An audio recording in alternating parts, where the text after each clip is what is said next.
No. You said that it's valid to think that the outcomes of all quantum experiments hinge on us as observers observing them because we don't know until we observe them.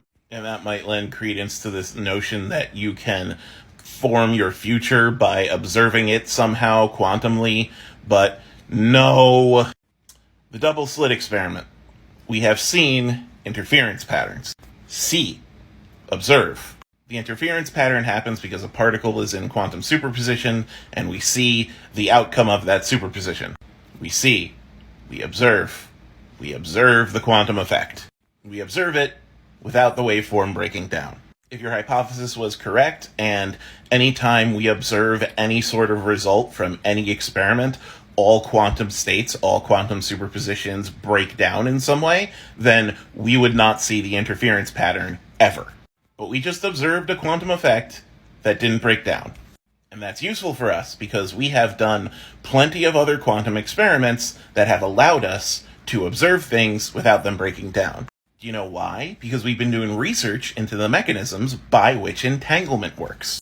And we know that it is entanglement that creates this observer effect. So we can explicitly avoid entanglement to preserve quantum effects. Think about a quantum computer. You're not observing every single qubit in that computer, and they need to stay in their quantum states for the computer to work. So if your hypothesis was correct, the whole quantum computer would break down as soon as we see anything on the screen. That would suck because Google put a lot of money into that quantum computer. So no, it's not a valid argument. It's an argument that's been disproven.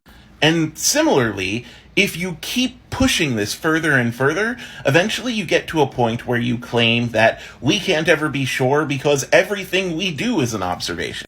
At which point, you have just recreated the Cartesian demon. It's just that instead of claiming that a demon is feeding lies to us through the sensory part of our brains, you're claiming that it's a quantum effect. You've created a thought experiment in which there is no way to disprove your hypothesis. There is no testing, no experimenting to be done. That's the exact opposite of valid in science. Like, do you know how scientists respond to the Cartesian demon, to the brain in the jar hypothesis? Who cares? If we are just being fed an illusion into our brains, as long as there's consistency in that illusion, it makes no difference if this is real or not. This is the universe we know. Similarly, if you say the entire universe is entirely based on observation, and you can't prove otherwise, then we say, who cares? Because you can't ever do experiments on that.